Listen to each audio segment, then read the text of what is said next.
Mazmur 91. Dalam lindungan Allah.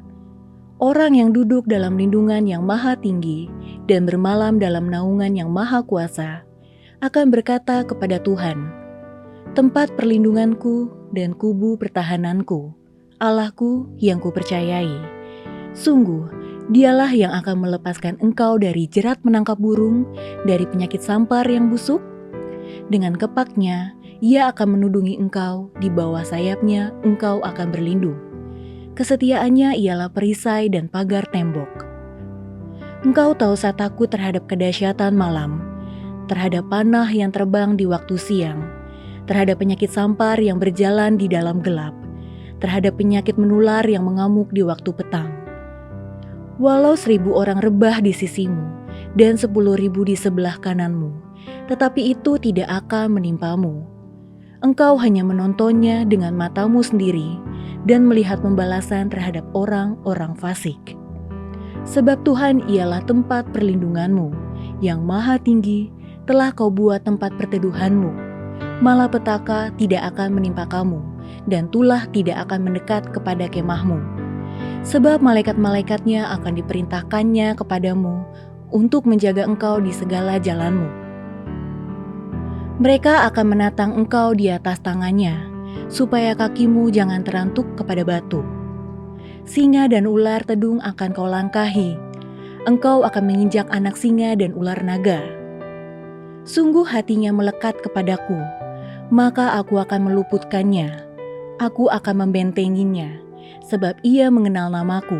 Bila ia berseru kepadaku, aku akan menjawab, aku akan menyertai dia dalam kesesakan. Aku akan meluputkannya dan memuliakannya. Dengan panjang umur akan kukenyangkan dia, dan akan kuperlihatkan kepadanya keselamatan daripadaku. Shalom saudara yang dikasihi Tuhan, mari sama-sama kita perkatakan apa yang dimaksud dengan Pentakosta ketiga. Pentakosta ketiga adalah pencurahan Roh Kudus yang dahsyat di zaman ini melebihi yang terjadi di Azusa Street. Pentakosta ketiga akan mengakibatkan penuaian jiwa yang terbesar dan terakhir sebelum Tuhan Yesus datang kembali. Pentakosta ketiga akan membangkitkan generasi Yeremia, yaitu anak-anak muda yang dipenuhi Roh Kudus, cinta mati-matian kepada Tuhan Yesus, tidak kompromi terhadap dosa, dan akan bergerak untuk memenangkan jiwa. Pentakosta ketiga lahir di Indonesia yang bergerak ke bangsa-bangsa. Gerakan ini dari timur ke barat dan akan kembali ke Yerusalem. Pentakosta ketiga akan memberikan kuasa untuk menyelesaikan amanat agung, dan setelah itu Tuhan Yesus datang kembali.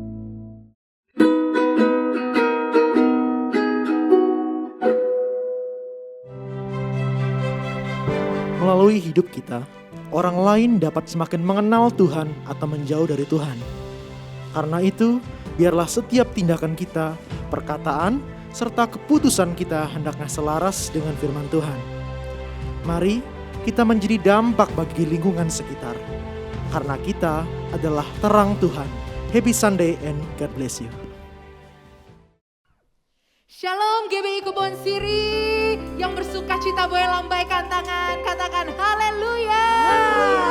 Yes, saya percaya memasuki akhir tahun kita tetap bersuka cita karena kita terus merasakan pemeliharaan Tuhan, penyertaan Tuhan, pembelaan Tuhan di dalam hidup kita. Amin. Dan sebelum kita mulai, mari kita satukan hati terlebih dahulu, kita berdoa. Bapa di dalam surga, kami mengucap syukur Tuhan, kami punya Allah seperti Engkau, Allah yang terus ada bersama dengan kami. Penyertaan-Mu sempurna Tuhan, perlindungan-Mu nyata Tuhan di setiap langkah kami, dan kami kami mengucap syukur Tuhan. Pagi hari ini Tuhan, hari ini kami mau datang ke dalam hadirat-Mu. Kami mau menyerahkan hidup kami Tuhan. Kami memberikan penyembahan kami, pujian kami hanya bagi nama-Mu. Karena kami mengasihi Engkau ya Bapa. Biarlah Engkau bertahta Tuhan. Dimanapun kami berada ya Bapa, kami percaya Engkau bertahta. Dan Engkau yang memenuhi setiap kami. Dan kami boleh mengalami Engkau hari ini. Terima kasih Tuhan, kami siap untuk memuji memuliakan nama-Mu. Di dalam nama Tuhan Yesus sama-sama kita katakan amin. Beri kemuliaan bagi Allah kita. Kita mau nyanyikan pujian, naikkan pujian bagi Allah kita. Haleluya.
Kuasa-Mu nyata Tuhan.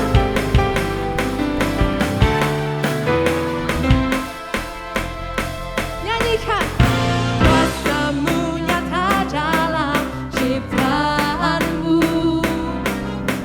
Kasih-Mu nyata dalam perbuatan-Mu.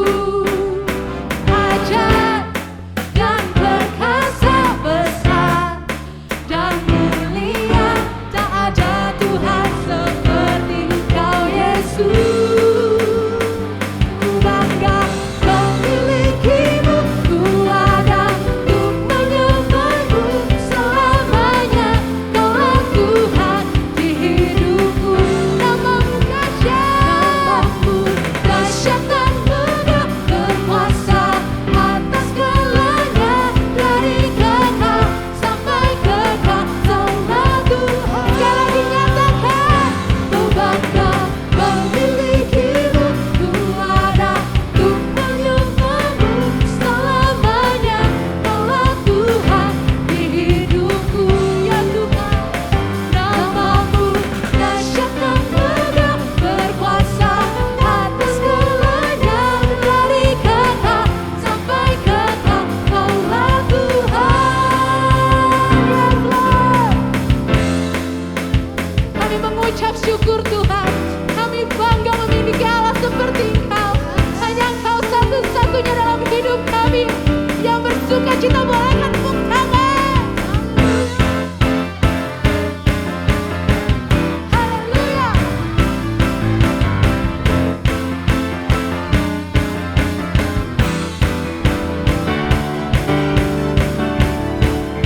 Sama-sama kita nyatakan. Ku bangga memiliki-Mu,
kasih Tuhan.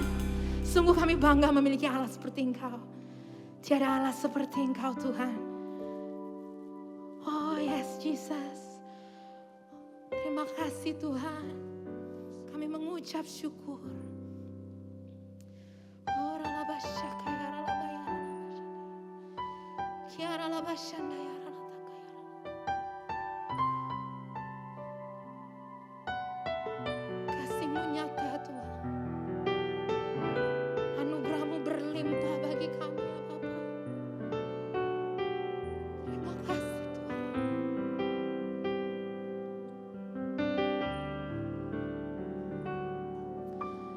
Kasih karunia-Mu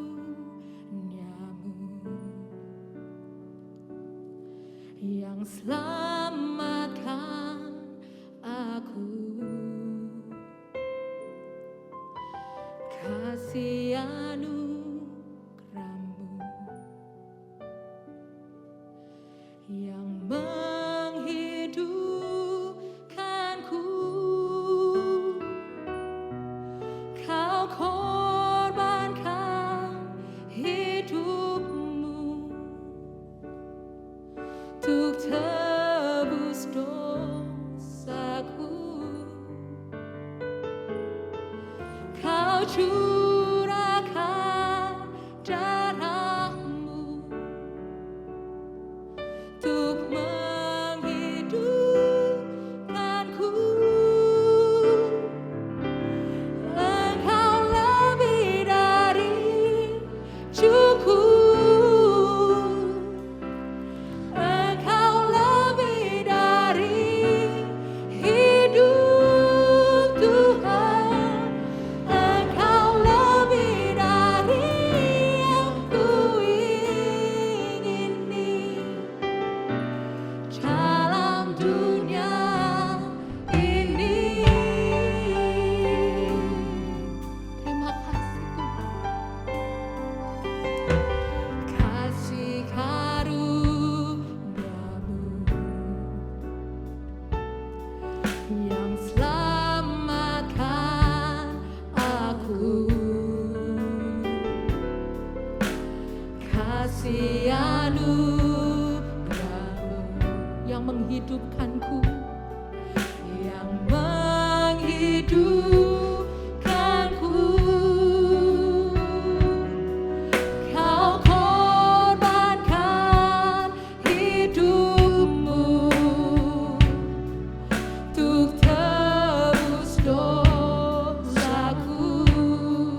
segalanya dalam hidup kami Tuhan. Shanalalalaba shakayaralaba yaralalalalalalalalalalalalala. Yes. Tiada seperti Kau yang telah menjamah segenap hatiku. Tak seorang pun di dalam hidup ini seperti Kau, Yesus. Dengan iman kita nyatakan, tiada seperti Kau yang telah menjamah segenap hatiku. Tak seorang pun di dalam hidup ini seperti Kau, Tuhan. Nyatakan, tiada seperti Kau, tiada seperti-Mu Tuhan, yang telah menjamah segenap hatiku. Tak seorang pun di dalam hidup ini seperti Kau, Tuhan. Tiada seperti Kau, tiada seperti Kau, Yesus, yang telah menjamah segenap hatiku. Tak seorang pun di dalam hidup ini seperti Kau, Tuhan. There is none like You, Jesus. There is none like You. No one else can touch my heart like You do. And I could search for all eternity long and find there is none like You. There is none. There is none like You. There is none like You, Lord. Can't touch my heart like You do. I could search for all eternity long and find there is none like You.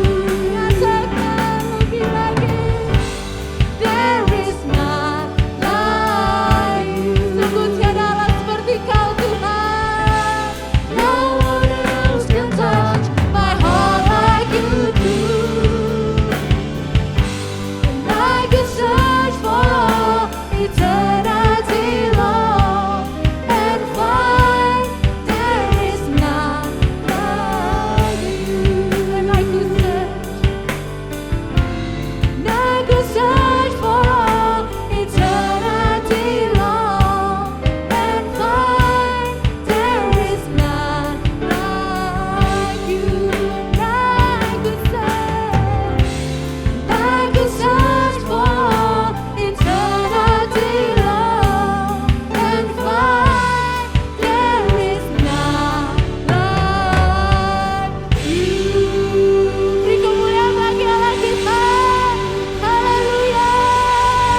Yes, tiada Allah seperti Engkau, Tuhan. Tiada Allah bertata, ya Allah bersyaka, ya Allah lalalalalalalamu. Kora Allah bersyanda, ya Allah bersyaka, ya Allah. Sungguh tidak ada Allah seperti Engkau, Tuhan. Hanya Engkau Allah yang cukup bagi hidup kami. Engkau Allah yang sanggup memulihkan hidup kami. Kaulah satu-satunya yang kami butuhkan, Tuhan. Berjalanlah terus bersama dengan kami, Tuhan. Kami gak mau yang lain, Tuhan. Kami hanya mau Engkau. Tuntun kami, Tuhan.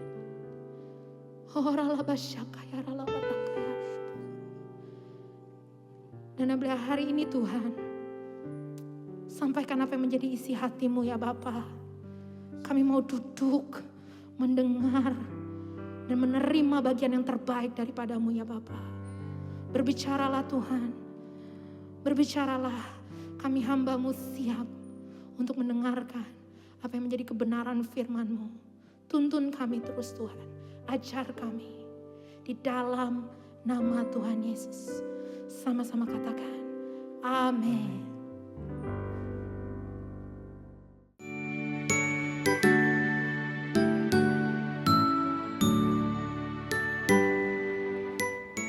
Shalom saudara, saya yakin kita bersuka cita karena Natal. Perayaan Natal adalah sebuah tradisi yang telah dilakukan oleh gereja selama ribuan tahun. Dari permulaan abad ke-5 Masehi, umat Kristiani memperingati kelahiran Yesus Kristus, Tuhan dan Juru Selamat manusia yang datang dan lahir ke dalam dunia, yang pada umumnya dirayakan pada tanggal 25 Desember. Kata Natal berasal dari bahasa Latin natalis, yang artinya lahir atau kelahiran, yang menunjuk pada hari kelahiran Yesus.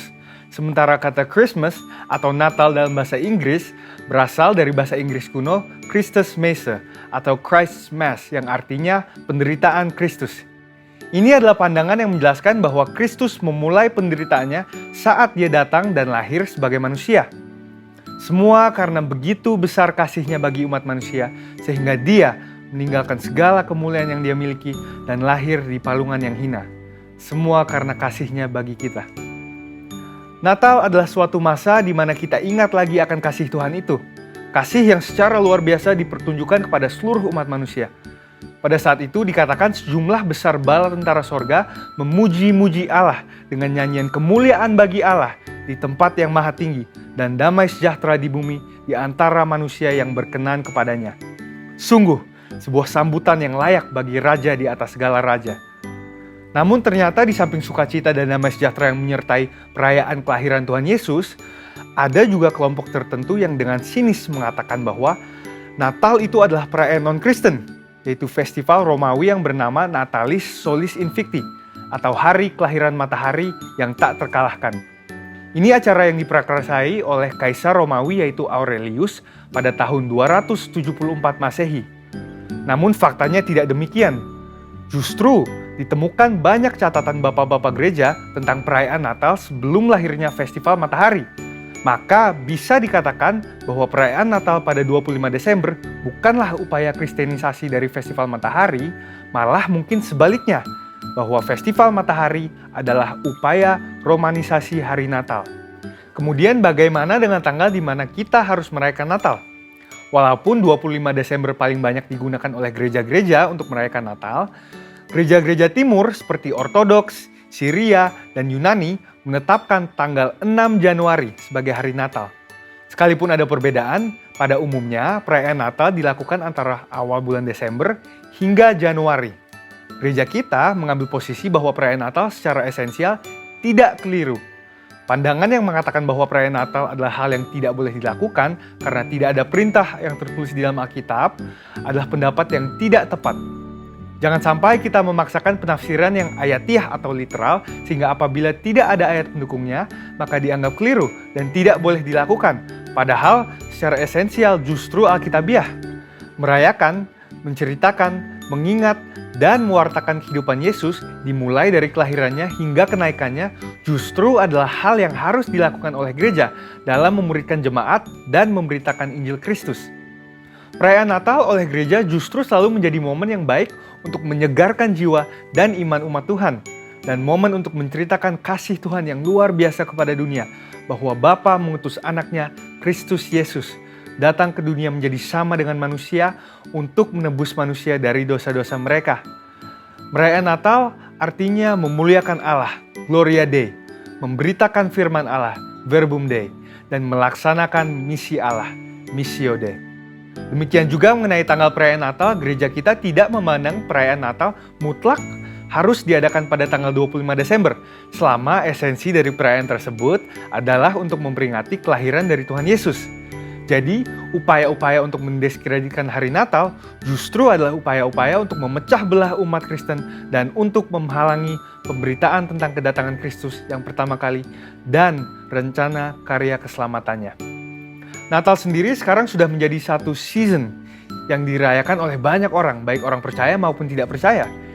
Jika orang percaya bersukacita karena perayaan kelahiran Sang Juru Selamat, orang-orang yang tidak percaya yang juga ingin mendapatkan kegembiraan yang sama dalam musim ini tidak mau melibatkan Kristus di dalamnya. Salah satu contoh yang paling ikonik berhubungan dengan hal ini adalah sosok Santa Claus. Sosok ini dipakai oleh banyak orang yang ingin mendapatkan kegembiraan Natal tanpa melibatkan Kristus atau kisah mujizat kelahirannya. Dan meskipun tidak ada yang salah dengan membagikan hadiah pada saat Natal untuk orang-orang yang kita kasihi, meskipun tidak ada yang salah dengan menyalakan lilin untuk merayakan hari Natal, dan meskipun tidak ada yang salah dengan memasang pohon Natal sebagai dekorasi atau ornamen Natal, yang penting untuk dimengerti adalah bahwa tidak ada sosok, ornamen, atau tradisi yang boleh menggantikan arti dan tujuan sesungguhnya dari hari Natal, yaitu untuk memperingati hari kelahiran Tuhan dan Juru Selamat kita, Yesus Kristus, yang merupakan hadiah terbesar bagi kita semua. Dengan itu, biarlah dengan merayakan Natal, kita diingatkan bahwa terang Kristus itu tetap ada dalam hidup kita, dan bahwa kita tidak menjalani kehidupan ini sendirian, tetapi bersamanya. Dan di tengah kesulitan apapun yang mungkin ada di hadapan kita saat ini, kiranya hal ini tidak meredupkan semangat dan sukacita kita dalam merayakan Natal. Sesuai dengan tema Natal kita, Immanuel, Allah menyertai kita. Kiranya damai dan kasih Allah terus menyertai kita selama bulan yang spesial ini. Saudara, untuk penjelasan lebih lengkapnya dari tim teologi kami, silahkan buka link yang ada di atas atau scan QR Code yang tersedia. Tuhan Yesus memberkati kita semua berlimpah-limpah, dan selamat Natal.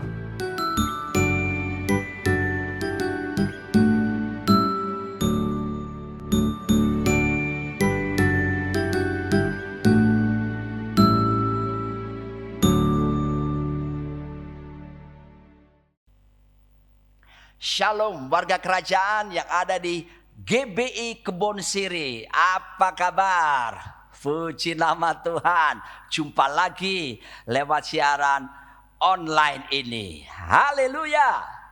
Dalam suasana Natal yang luar biasa, penuh sukacita, penuh keceriaan yang luar biasa, kita menyambut, memperingati kelahiran dari Raja di atas segala raja.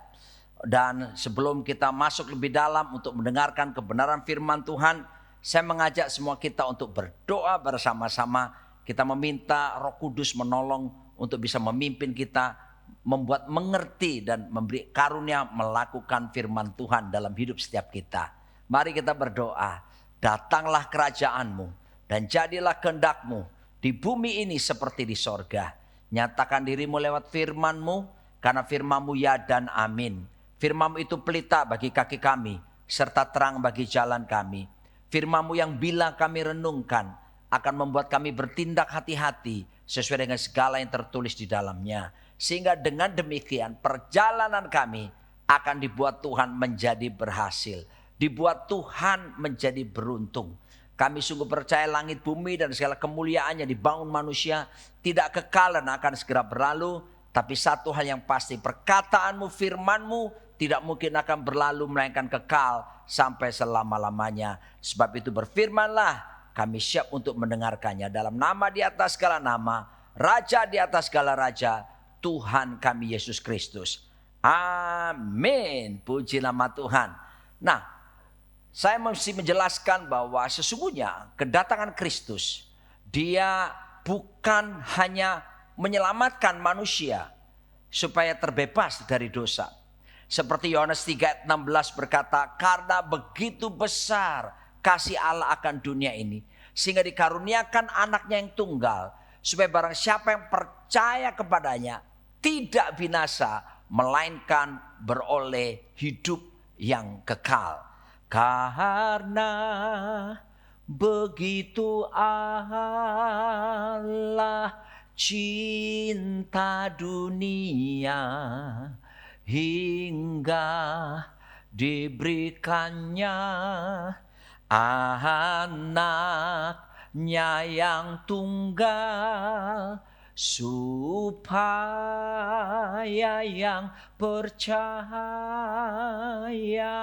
jangan binasa, melainkan dapat hidup kekal. Dan saya mau katakan, ada agenda yang lebih besar daripada keselamatan kita umat manusia. Itu penting memang. Tapi agenda daripada kerajaan sorga, kenapa Tuhan Yesus Kristus harus datang menjelma menjadi manusia dan membebaskan kita dari dosa. Agenda utamanya adalah sesungguhnya Yesus Kristus datang ke dalam dunia untuk menegakkan kembali kerajaan Allah itu, supaya nyata kembali terjadi di muka bumi. Kenapa? Sebab ketika Adam dan Hawa jatuh dalam dosa, mereka menerima kuasa. Karena Alkitab dalam Kejadian 1 ayat 26 berkata, marilah kita membuat manusia yang serupa segambar dengan kita, kata Tuhan. Lalu Tuhan memberikan perintah, let them have dominion, supaya mereka berkuasa. Nah, kata berkuasa ini adalah berasal dari kata Ibrani, yaitu radah. Radah itu artinya to govern, memerintah, ya. Tapi juga itu mengandung pengertian kingdom.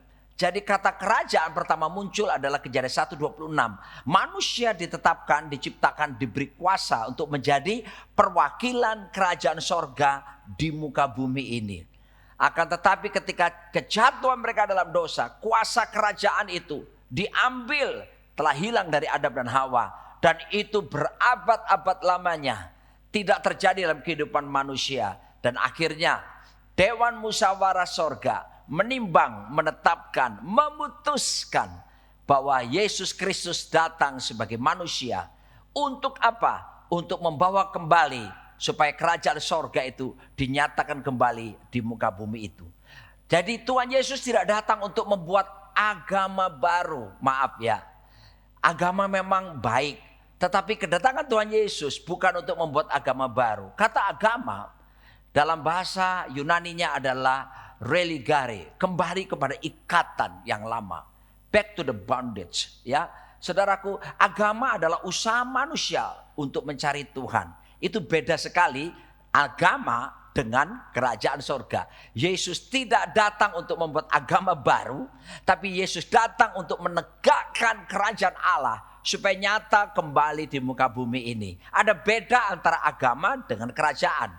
Beda yang pertama, agama adalah usaha manusia untuk mencari Tuhan. Itu baik sekali bukan? Tetapi ya kalau ketemu, kalau Tuhan bersembunyi bagaimana? Tetapi kerajaan Allah itu berbeda. Justru kerajaan Allah itu menyatakan bahwa Tuhan sendiri yang datang untuk mencari manusia. Kabar baik Bapak, Ibu, dan semua saudara di sini. Mari saya mau katakan bahwa Tuhan mencari saudara. Tuhan ingin saudara diubahkan. Tuhan ingin saudara dipulihkan. Tuhan ingin saudara disembuhkan.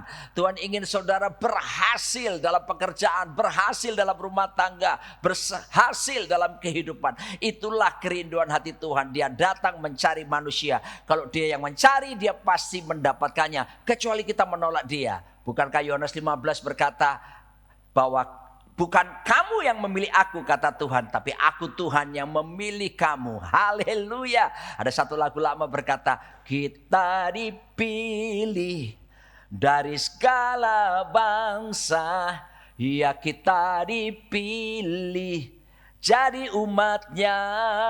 Ya, kita dipilih. Ya, perbedaannya kedua antara agama dengan kerajaan. Yang kedua adalah semua agama mengajarkan sama seperti ini.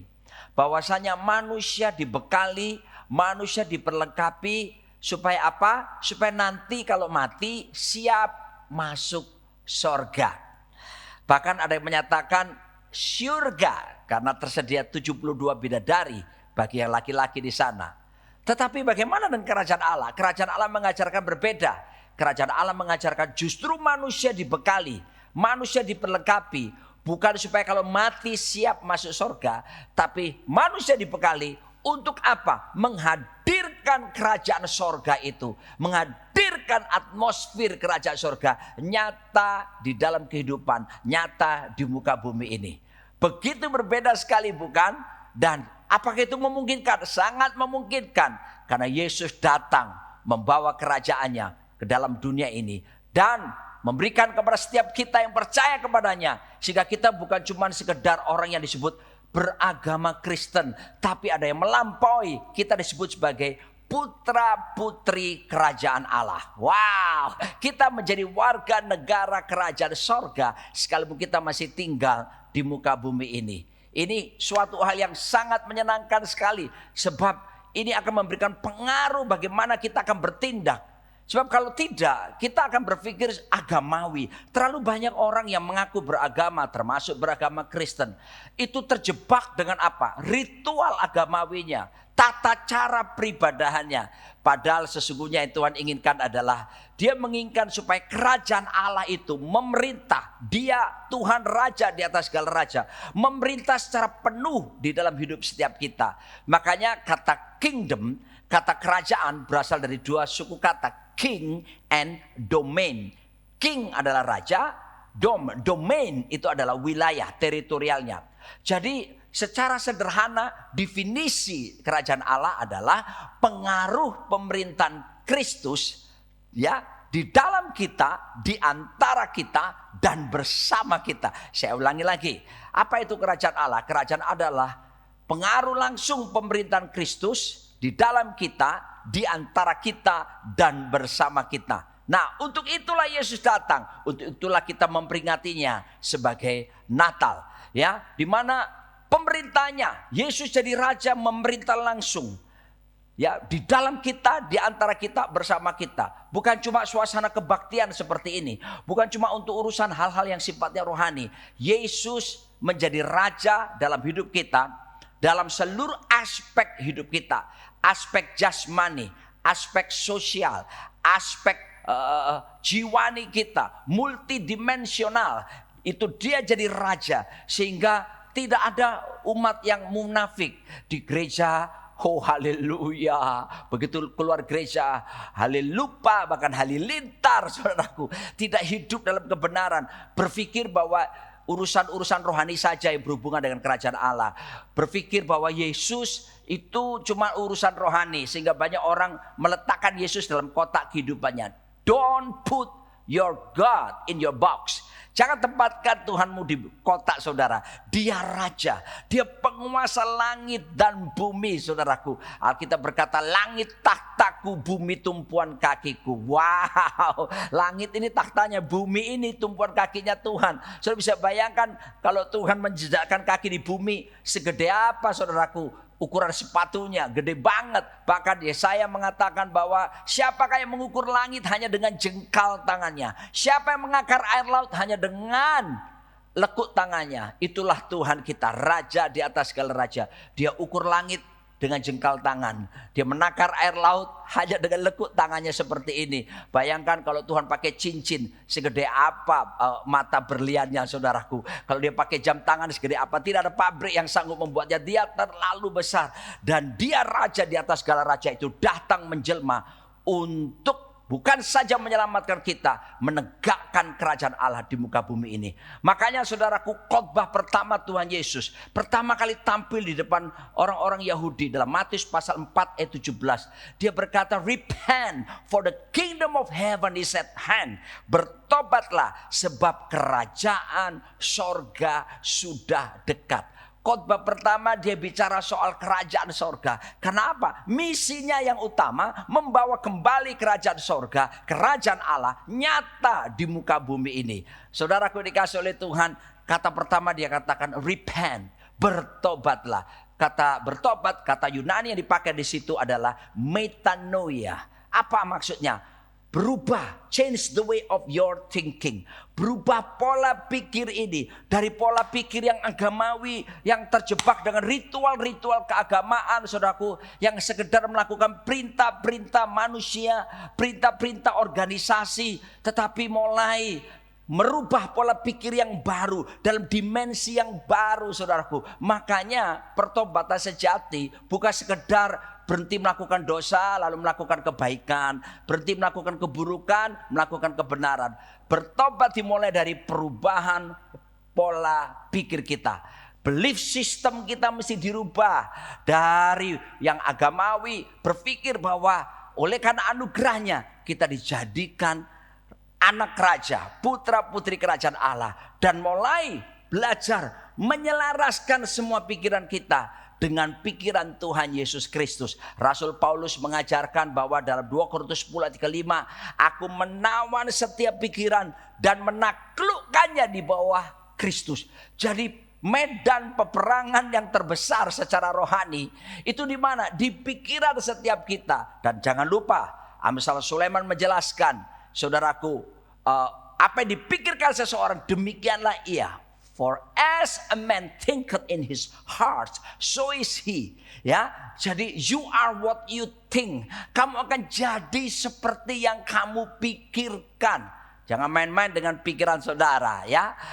Kita ada hari ini merupakan proses panjang daripada pola berpikir yang kita sudah percayai bertahun-tahun. Oleh sebab itu mulailah dengan cara merubah pola pikir. Memasuki tahun baru 2022.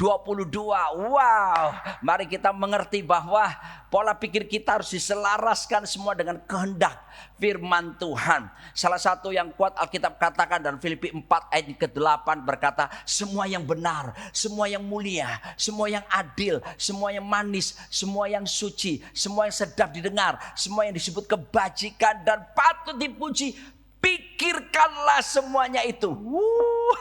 Jadi kita mulai belajar memilah-milah. Kita harus menyadari pikiran yang dosa, pikiran kotor kita buang, saudaraku, dan digantikan pikiran yang selaras. Dan itu perlu dilatih dari hari ke hari. Saya percaya kita akan berhasil, saudaraku. Jadi perubahan pola pikir ini penting sekali karena saudara jadi seperti apa yang saudara pikirkan. Ketika saudara berpikir memasuki tahun 2022, saudara percaya pertolongan Tuhan, saudara percaya Tuhan di pihak saudara, saudara percaya bahwa ada pengharapan, selalu ada harapan di dalam Tuhan Yesus Kristus. Saudara percaya bersama Yesus saudara akan lakukan perkara yang besar. Saudara percaya tidak ada mustahil bagi Tuhan dan tidak ada mustahil bagi kita yang percaya kepadanya. Saya percaya kita akan muncul rasa optimisme yang tinggi. Kita akan semangat memasuki tahun 2022. Sekalipun orang lain bilang, saudaraku, ekonomi tidak semakin membaik atau ada banyak hal yang besar terjadi. Ya, saya tahu itu. Ya, saya tahu bahwa akan ada pergumulan, ada tantangan. Tetapi jangan lupa, saudaraku, our future is bright. Our future is clear because God is there. Masa depan kita itu cemerlang. Masa depan kita jelas, clear, saudaraku, sebab Tuhan ada di sana. Tuhan kita disebut Alpha dan Omega, yang awal dan yang akhir. Anything bad can happen, but God still in control. God still sit on the throne and God still in control. Sesuatu yang buruk bisa terjadi, tapi saya harus ingatkan, Tuhan tetap duduk di takhta dan dia tetap dalam kendalinya, dan termasuk dia berkuasa melindungi, dia berkuasa menolong saudara. Sebab malaikat berkata ketika Yesus lahir, namanya Immanuel. Kata Immanuel itu mengandung 3 pengertian. Yang pertama, God be with us, Tuhan beserta kita. Tapi yang kedua, God dwell in us, Tuhan tinggal di dalam diri kita. Wow.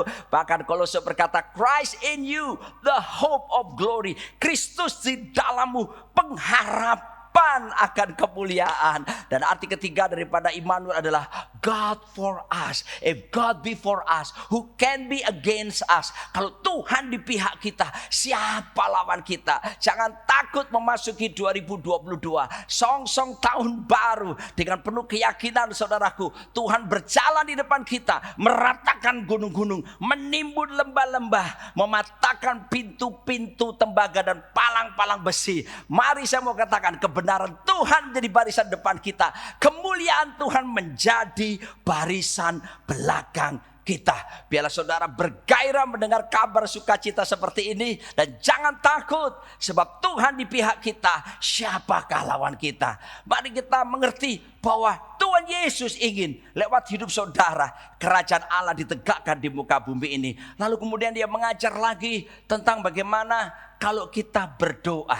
Dia berdoa seperti ini dalam Matius pasal 6 ayat 9 sampai 13. Bapa kami yang di sorga, dikuduskanlah namamu, datanglah kerajaanmu, jadilah kehendakmu di bumi seperti di sorga. Wow, oh haleluya. Let your kingdom come and your will be done on earth as it is in heaven. Tuhan mau kerajaan surga datang dinyatakan di muka bumi ini, saudaraku. Dan itu memang misi utama, di mana dia membawa kerajaan surga. Dia ingin supaya setiap kita, saudaraku, membuka hati, menerima Yesus sebagai Tuhan dan Raja kita. Dan setelah itu mengizinkan dia memerintah secara langsung dalam seluruh aspek hidup kita. Saya percaya, saudaraku, unsur-unsur kerajaan itu ada di dalam diri kita. Sebab Alkitab mengatakan dalam Markus pasal 16 ayat yang ke-17-18 bahwa tanda-tanda ini menyertai orang percaya. Mereka akan mengusir setan-setan demi namaku. Mereka akan menumpangkan tangan atas orang sakit dan orang sakit akan sembuh. Itu kuasa. Sebab dalam firman Tuhan menjelaskan dalam 1 Korintus 4 ayat 20 bahwasanya kerajaan Allah bukan terdiri dari perkataan tetapi dari kuasa. Ingat saudaraku, memasuki tahun baru 2022. Ingat, bagi kita orang-orang percaya yang mengizinkan Kristus jadi Raja dalam seluruh aspek kehidupan kita, saudaraku, maka kuasa Tuhan menyertai saudara. Haleluya. Kuasa yang akan mampu mengatasi segala bentuk kuasa yang ada di dunia ini. Sebab Tuhan telah mengatakan dalam Matius pasal 28 ayat 17, 18, 19, 20 bahwa segala kuasa baik di sorga dan di bumi ini telah diberikan kepada Yesus Kristus. Dan dia berkata, karena itu pergi, jadikan semua bangsa muridku. Wah, ada delegation of authority, ada pelimpahan kuasa diberikan kepada setiap kita. Dan ini bukan sekedar power, tapi authority. Sebab kalau power itu bisa kuasa yang palsu, tapi kalau authority itu legal power, itu kuasa yang resmi yang Tuhan berikan kepada setiap kita. Bersukacitalah. Lalu unsur kerajaan, tadi kita lihat yang pertama adalah kuasa. Unsur kerajaan Allah yang berikutnya adalah dalam Roma 14 ayat 17 berkata, sebab kerajaan Allah bukan terdiri dari makanan dan minuman. Artinya apa? Kerajaan Allah melampaui segala kebutuhan primer kita. Kabar baik saudaraku, jangan khawatir apa yang kamu makan, jangan khawatir apa yang kamu minum, jangan khawatir apa yang kamu pakai. Semua dicari bangsa-bangsa yang tidak mengenal aku, kata Tuhan. Tetapi cari dahulu kerajaan Allah serta kebenarannya, semuanya akan ditambahkan. Sebab saudaraku, kalau kita terus mengedepankan hidup dalam pimpinan raja di atas segala raja, menghidupi gaya hidup kerajaan Allah, mengizinkan Kristus memerintah penuh di dalam hati, hidup kita, di pekerjaan kita, rumah tangga kita, dan dimanapun segala aktivitas termasuk doing business kita, apapun Yesus jadi raja di situ, memimpin hidup kita. Maka saya percaya saudaraku, kita akan dilepaskan dari segala bentuk kekhawatiran yang gak perlu saudaraku. Dan kita yakin pemeliharaan Tuhan sempurna di dalam hidup setiap kita. Tetapi kerajaan Allah dalam Roma 14 ayat 17 unsurnya adalah kebenaran, damai sejahtera, dan sukacita oleh Roh Kudus. Wah, ada kuasa, ada kebenaran, ada damai sejahtera, dan sukacita oleh Roh Kudus. Saudara, Anda tidak akan pernah dapatkan semua ini dari dunia, tetapi kita bisa dapatkan dari Yesus Kristus Raja kita. Mari memasuki tahun 2022 dan kita mau menyatakan bahwa Sang Raja, di manakah Yesus Kristus, Cu Yesus Cainali, dia ada di sini Sang Raja, bukan? Ketika kita bertobat, menerima Yesus sebagai Tuhan dan Raja kita, Yesus itu ada di dalam diri kita. Dan tentunya Sang Raja ada di dalam diri kita, berarti apa? Kerajaannya pun ada di dalam diri kita. Makanya unsur kerajaan yang di dalam diri kita, apa itu?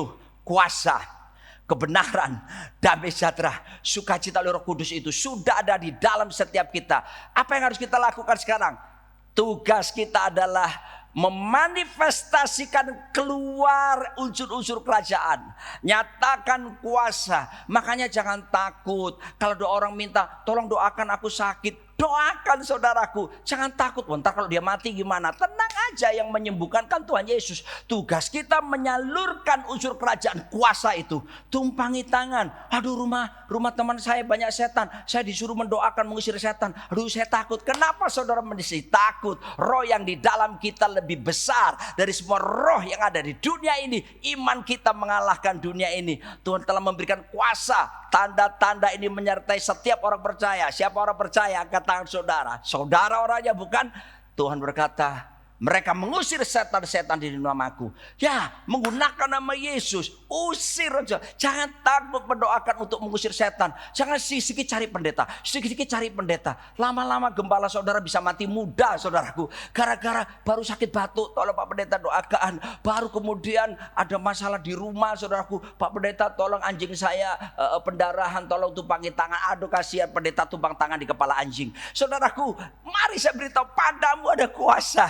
Oleh sebab itu manifestasikan, bukan inside out, tapi bukan outside in, tapi inside out. Ya, kuasa itu nyatakan, praktekkan, mulai bergerak. Jadi orang percaya yang bermentalitas kerajaan sekarang. Cuma bukan duduk-duduk, cuma dengar khotbah, didoain. No, sekarang sudah melangkah lebih maju sekali, saudaraku ya. Padamu ada kuasa. Lalu kemudian ada kebenaran, aletheia. Ini kebenaran bermaksud adalah firman Tuhan. Sebab itu pegang kebenaran firman Tuhan. Tapi kata kebenaran juga selain aletheia firman, kebenaran juga berbicara tentang dikaiosune. Apa itu? Kebenaran secara posisi. Jaga hidup benar di mata Tuhan. Biar kita jaga hidup berkenan setia pada pasangan kita, saudaraku. Tolak segala hawa nafsu dunia, iming-iming dosa yang menggairahkan itu. Saudara katakan tidak kepada dosa, saudaraku. Dan apakah sanggup? Mampu. Kenapa? Karena anugerah diberikan. Kata kasih karunia, charis itu adalah God's ability. Kemampuan Tuhan yang diberikan kepada kita. Yang membuat kita bisa mampu untuk menolak segala dosa. Mampu melakukan dan mentaati firman. Sebab tanpa kasih karunia kita tidak mungkin bisa mentaati kebenaran. Dan Tuhan menyediakan kasih karunia. Kasih karunia diberikan bukan supaya kita gampang berbuat dosa lalu minta ampun lagi. Kasih karunia diberikan memampukan kita taat melakukan firman Tuhan. Memampukan kita hidup benar, menyenangkan Tuhan di seluruh aspek kehidupan setiap kita. Nah, warga kerajaan saya mau katakan, jadi ada kebenaran, ada damai sejahtera. Wah, dunia sedang mengalami keresahan di mana-mana akibat pandemi yang berkepanjangan ini, saudaraku. Banyak orang stres. Saya punya teman, saudaraku, seorang kepala rumah sakit jiwa di Bogor. Dr. Lahargo kemarin. Saudaraku, dia cerita bahwa masa pandemi pasiennya satu hari yang on-site maupun online bisa sampai 200 orang. Terjadi orang mengalami krisis di mana-mana. Di Semarang selama pandemi perceraian meningkat sampai 300%. Pula di Bandung, di Jakarta, Surabaya banyak orang antri panjang mengurus perceraian. Banyak orang, saudaraku, resah.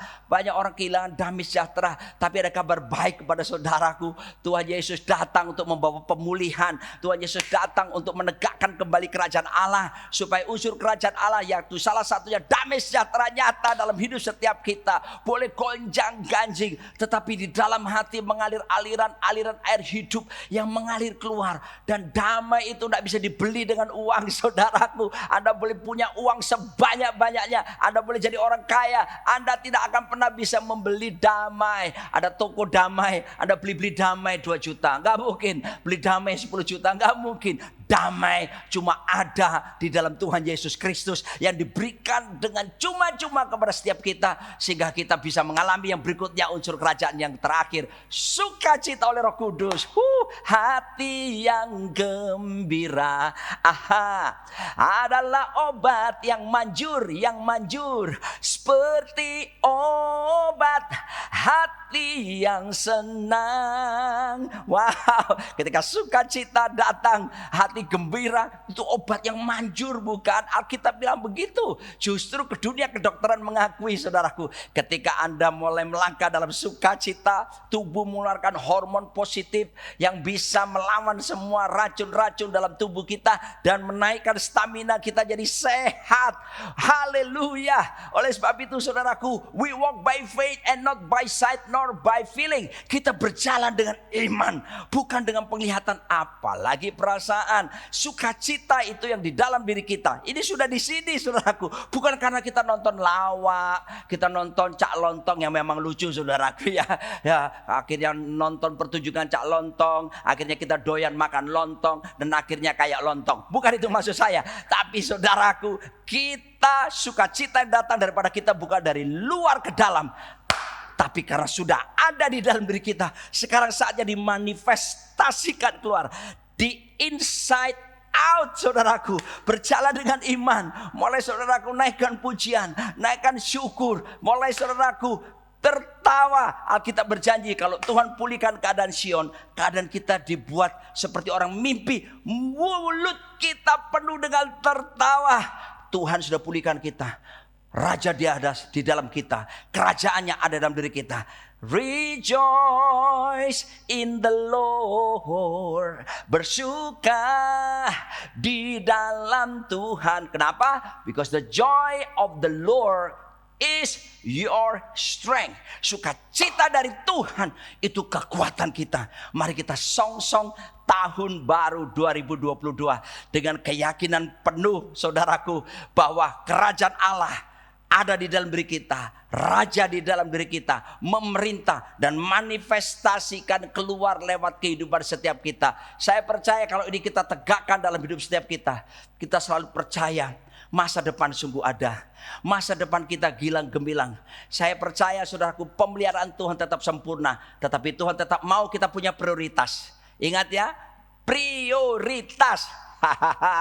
Sebab apa, saudaraku? Matius 6 ayat 33 berkata, prioritas hidup setiap orang percaya, cari dahulu kerajaan Allah dan kebenarannya, maka semuanya itu akan ditambahkan kepadamu. Wow, seek first the kingdom of God. Cari dahulu, not only our priority, but must be our top priority. Bukan cuma sekedar prioritas biasa, tapi prioritas puncak, saudaraku. Ya, kedepankan. Apa itu? Kerajaan Allah, pemerintahannya di dalam hidup setiap kita, dan kebenarannya di kayu sune. Right relation, hubungan yang beres dengan Tuhan, membawa hubungan yang beres dengan kekasih kita, dengan saudara-saudara kita. Saudaraku, baru semuanya itu akan ditambahkan kepadamu. Soal berkat, sudahlah, tenang, saudaraku. Seharusnya kalau engkau mengedepankan kerajaan Allah serta kebenarannya, bukan kita kejar berkat. Ya, itu akibat. Berkat-berkat itu bonus, tapi ada sebabnya, ada utamanya. Apa itu? Seek first the kingdom of God and righteousness. Baru all things and all these things shall be added to you. Semuanya ditambahkan. Jadi jangan kejar bonus ya, kejar sumbernya, yaitu kerajaan Allah serta kebenaran. 2022 masuki dengan optimis, kejar raja dengan kerajaannya, hidupi, biarkan dia memerintah dalam diri kita, dan saatnya keluarkan semua unsur kerajaan, kuasa, kebenaran, damai sejahtera, sukacita. Dan ketika saudara kedepankan melebihi segala sesuatu, maka janji Tuhan semuanya akan ditambahkan kepadamu. Tidak usah khawatir soal makanan, minuman, pakaian. Tidak usah khawatir soal pemeliharaan. Percayalah, Tuhan kita, Dia Jehovah Jireh, Tuhan yang menyediakan. Dia El Shaddai, Dia mensupply segala kebutuhan hidup kita. Maka saya percaya Mazmur 84 digenapi. Orang yang benar, orang yang berharap kepada Tuhan, perjalanan hidupnya makin lama, makin kuat hendak menghadap Allah di Sion. Pula saudaraku, Yohanes 1 mengatakan, orang benar perjalanannya dari from grace to grace, dari anugerah yang satu ke anugerah yang berikutnya, dari kemampuan Allah yang satu kepada kemampuan Allah yang selanjutnya. Dan Alkitab juga berkata 2 Korintus 3 ayat 18, buat orang yang benar, orang percaya, perjalanannya from glory to the next glory, dari kemuliaan yang satu kepada kemuliaan yang selanjutnya. Bahkan Roma 1 ayat yang ke-16-17, from faith to faith, dari iman kepada iman. Wow, saudaraku, hadapi 2022 dengan sukacita, dengan optimis yang tinggi. Perjalananmu tidak sendirian. Immanuel beserta dengan kita, dan kita akan lihat perjalanan hidup kita. Selagi kita terus merenungkan firman Tuhan siang malam, Dia berjanji kita akan bertindak hati-hati dan kita akan dibuat berhasil dan bahkan beruntung. Haleluya. Tuhan memberkati saudara semuanya. Amin. Terima kasih Anda telah mengikuti ibadah online pada hari ini. Kami mengajak Anda untuk berdoa, menyembah Tuhan, dan mendengar pesan firman Tuhan dalam acara Kul Menyembah via Zoom setiap hari Senin sampai Sabtu pukul 5 pagi. Berikut adalah informasi meeting ID dan passcode Zoom. Ibadah minggu tetap dapat Anda ikuti secara online melalui YouTube channel GBI Kebon Siri. Untuk ibadah online minggu depan, pada hari Minggu tanggal 26 Desember 2021, ibadah akan dimulai pukul 6 pagi. Pesan firman Tuhan akan disampaikan oleh Pendeta Dr. Insinyur Niko Nyoto Raharjo. Ibadah disertai dengan perjamuan kudus. Ibadah dapat dilihat setiap saat setelah waktu penayangan. Kami kembali mengajak Anda mengikuti GBI Kebon Siri Wednesday Bible Wisdom melalui YouTube channel GBI Kebon Siri pada hari Rabu tanggal 22 Desember 2021 pukul 6 pagi bersama Aruna Wiryo Lukito dan host Vino Pramudito. Acara ini dapat dilihat setiap saat setelah waktu penayangan. Doa puasa bersama dari tanggal 1 sampai 21 Desember 2021 selama 21 hari dengan tujuan berdoa sebagai berikut. Doa puasa ini wajib untuk pelayan jemaat dan aktivis, serta dihimbau untuk jemaat. Jenis puasa ditentukan oleh masing-masing pribadi. Persembahan umum, syukur, dan persepuluhan dapat Anda berikan melalui QR Code berikut ini. Scan QR Code yang tertera di layar, dan langkah selanjutnya dapat mengikuti proses yang tertera di aplikasi e-payment Anda. Persembahan melalui QR Code tidak dipungut biaya apapun. Persembahan umum, persepuluhan, diakonia dapat Anda transfer ke nomor rekening berikut ini.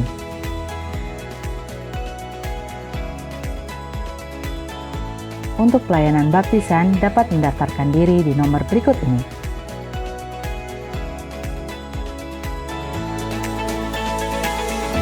Demikianlah News Flash hari ini. Selamat hari Minggu, Tuhan Yesus memberkati. Mari jemaat Tuhan, kita siapkan hati kita untuk berdoa. Allah Bapa yang bertata di dalam kerajaan surga, terima kasih Tuhan untuk pembicara yang telah menyampaikan firman Tuhan di ibadah online pada hari ini. Tuhan memberkati keluarga dan pelayanannya. Kami juga mau berdoa untuk Gembala Sidang Bapak Pendeta Niko Nyoto Raharjo dan keempat wakil Gembala cabang GBI Kebon Siri dan Gembala-Gembala Kul, biar Tuhan memberkati dan Tuhan mengurapi mereka senantiasa. Kami juga berdoa untuk jemaat GBI Kebon Siri dan semua yang mengikuti ibadah online pada hari ini. Tuhan Yesus memberikan hikmat dalam segala usaha dan pekerjaan di tengah-tengah masa pandemi COVID-19. Tuhan mencukupkan apa yang menjadi kebutuhan mereka. Tuhan, kami juga ingin berdoa bagi anak-anak muda, generasi Yeremia, agar Tuhan bangkitkan menjadi terang bagi generasi ini. Kami mau berdoa untuk bangsa kami, Indonesia. Tuhan pulihkan dari COVID-19 dan ekonomi bangkit lagi dalam nama Tuhan Yesus. Kami berdoa buat pemerintahan, Presiden, Wapres, Menteri, Gubernur, dan Bupati, serta sampai kepala desa diberi hikmat Tuhan untuk menjalankan pemerintahan ini. Biar takut akan Tuhan turun atas mereka, damai sejahtera Tuhan turun atas Indonesia. Dan kami siapkan hati kami Tuhan untuk menerima berkat melalui hamba-Mu. Mari arahkan hati kita dan angkat kedua tangan kita di hadapan Tuhan. Jemaat GBI Kebon Siri dan jemaat yang mengikuti ibadah online, terimalah perlindungan, damai sukacita, dan berkat yang berlimpah-limpah dari Allah Bapa yang Maha Kuasa. cinta kasih Tuhan kita Yesus Kristus, persekutuan manis dengan Roh Kudus menyertai kita sekalian mulai sekarang dan sampai Tuhan Yesus menjemput di awan-awan, bahkan sampai selama-lamanya. Jemaat yang sudah terima berkat Tuhan katakan amin. Selamat hari Minggu, Tuhan Yesus memberkati. Ku kagum hormat akan Engkau, ku kagum hormat akan Engkau, Kau Allah yang layak dipuji. Ku kagum akan Engkau, ku kagum hormat akan Engkau, ku kagum hormat akan Engkau, Kau Allah yang layak dipuji. Ku kagum akan Engkau, ku kagum akan Engkau, ku kagum akan Engkau, ku agung akan Yesus, ku kagum akan Yesus. Yang bagi Allah kita, haleluya. Selamat hari Minggu, Tuhan Yesus memberkati.